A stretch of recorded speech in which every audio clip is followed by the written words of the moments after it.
Hello everyone. My name is Callum, and this is Andrew, and we're back to continue discussing 5 Habits of Deeply Contented People. 5 Habits of Deeply Contented People is a lovely little book written by Andrew, based on Genesis 2, exploring different ways God has made us, and these practices are things we can practice and find contentment in, even if whether we're a Christian or not. Andrew, are there any other things you want to say about 5 Habits of Deeply Contented People before we dive in? No, just to say again that they are the things that Adam does in Genesis chapter 2, and that he does them because he's made in God's image, and that animals, for instance, who are loved by God, they don't do these things because they're not made in God's image. It's just really interesting. Yeah. So far, we have discussed habit number 1, which was enjoy beauty. Habit number 2, which was dig your garden. And then habit number 3 last week was practice self-control. And if you want to learn more about those, you can look back on the Above Bar Church YouTube and watch those videos. But I'd also really highly recommend that you get the book from 10 of those or the church bookstall. So, Andrew, what is habit number 4? Habit number 4 is be creative. Can I explain why? Yeah, please do. Yeah, in Genesis chapter 2, there's a verse that makes me smile, and that's, I think it's verse 19. God brings all the animals to Adam to see what he would name them. I think that's a really intriguing thing. I would kind of have expected that God would have brought the animals animals to Adam with sort of lanyards on, so already labeled, so that Adam would learn what they were called. But instead, God says to Adam, "I want you to name them. You decide." And I love the way it says, I think it's verse 19, that to see what he would call them. It's like even that God is sort of interested to see what Adam's going to come up with. So Adam's going to be creative as to in giving names to the animals. I think that's great. That is an interesting image of I don't know, a platypus being brought in front of him and him going, "Platypus."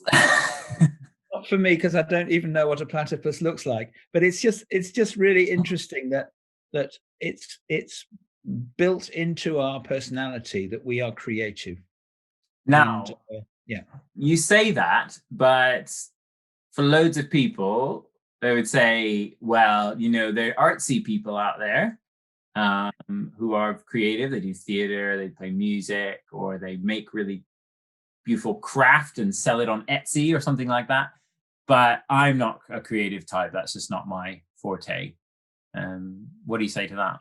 I say you've just got a different kind of creativity. Everyone's got a different kind of creativity. There's some creative things that people can do, and I couldn't begin, and I'm not even interested. So if somebody shows me a piece of sculpture, well, I'm very happy for them, but it doesn't make me think, oh, give me some stone and a chisel and a hammer. Let me get going. I've no desire to do that at all, but I'm creative in different ways, and we all are. I mean, one example, which I think that's true, it's true of everyone, that everybody sometimes has the experience of walking into a room and thinking, oh, that picture's too small for that wall, or that picture could be a bit higher. Or is that an unusual thing? I mean, the people looking at this video, they're looking at the picture of you, Callum, and there's a picture on the wall behind you. Are there? I think there might be people saying, "That's interesting. I wonder why it's there and not further to the right, or a little bit lower down." It's creativity, or is that an unusual thing? Is that just me, Andrew Page, inferior designer? Well, as you say, different people, different areas of creativity, maybe. So some it might be immediately what they thought, and some they would have never thought it. So how then would you define creativity or being creative, if it's not just for like artsy people, in a sense? Wow, I've not thought about that question at all, really. I think I might define it as something like um, wanting to create something, Hmm. um, but that's using the same word as creativity, isn't it? It's Well, I mean, the taking word create is in the word, and yeah, it's it's often equated. taking something and wanting to make something different of it. Hmm. So, for instance, a piano, you can go bang, bang, bang on a piano and make noise. Creativity is that some people will do that and say, "Oh, I want to see if I can pick out a tune on the piano." And some people might even want to say, "I want to see if I can compose a tune myself." Hmm. So it's taking what's there that God has made, because obviously God is the creator, and seeing if we can do something to make something different from it. Is that? So in that sense, like engineering, what's that? What's your definition of creativity? I don't know. I was going to say probably something along the lines of creating something. So I think that's pretty similar. Okay. You're the one who wrote the book. I'm asking questions here. um, what? So then, what are some things maybe that you would say are creative that aren't necessarily the classic things we would think of, like drawing or music or acting?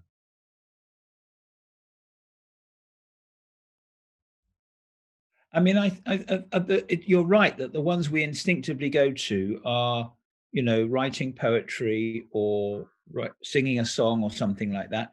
But creativity is also like playing the guitar. It may not be actually um, composing pieces of music, but actually just wanting to see if you can make a nice noise with the guitar. Or the thing I mentioned earlier, which to me is so obvious, but maybe this is dangerous, is the thing about looking at rooms and thinking that picture would be nicer if it was a bit lower down or a bit higher up or a bit to the left. Um, um, it's the kind of thing I think everybody's creative with, or people are creative with the clothes that they wear. Mm, Um, I mean, I think a lot of people do think when they decide what shirt to wear or what dress to wear or whatever, they're thinking what would look nice, yeah, and I think that's being creative.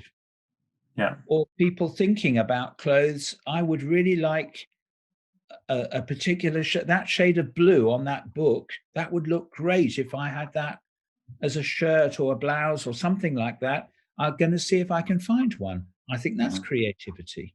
yeah, yeah, yeah. Can you think of other examples?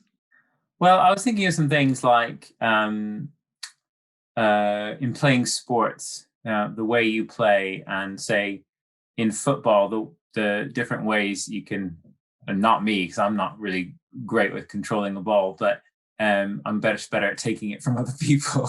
But some players can find really creative, ingenious ways of getting around other Mhm. players with the ball. Or um, I was thinking about, often it's people I think who are maybe of a more sciencey background who feel like they're not creative.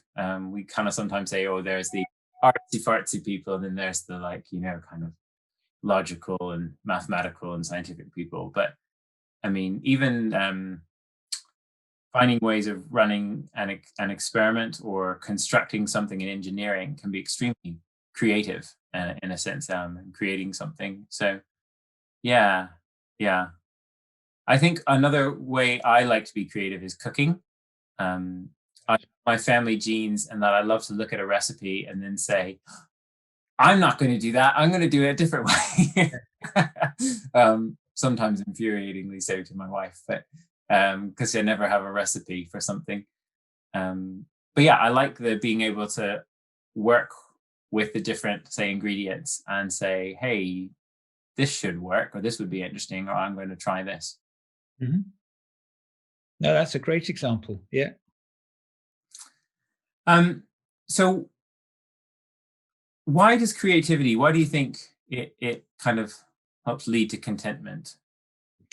Well, I mean, in the end, the simple answer is because it's it's it's something we are, or something we do because we're made in God's image. Because God obviously is the creator. He's incredibly creative. He made this incredible universe. He made this world. How many different kinds of leaves did he make? I mean, incredibly creative. Hmm. And therefore, when we start doing that, we are behaving a little bit like him. Obviously, we can't create out of nothing the way God can, but we can take something that God has made and create something out of it. And I think it just makes us feel great because we are behaving like beings made in God's image. Mhm. I mean, I know I mentioned Luna, your dog, last week, but I mean, I can't prove this, of course, but I don't think Luna ever looks at your room or your house and thinks that sofa would actually be, if the room would be nicer if the sofa was further down the wall there. Or if my basket was over here, I think it would just look better. I don't think Luna ever thinks that. Yeah. And that's because Luna, wonderful though she is not made in God's image. Hmm. Yeah. So I think it's great if we all scratch our heads and ask ourselves, in what areas am I creative? Or would I like to maybe try to see if I'm creative?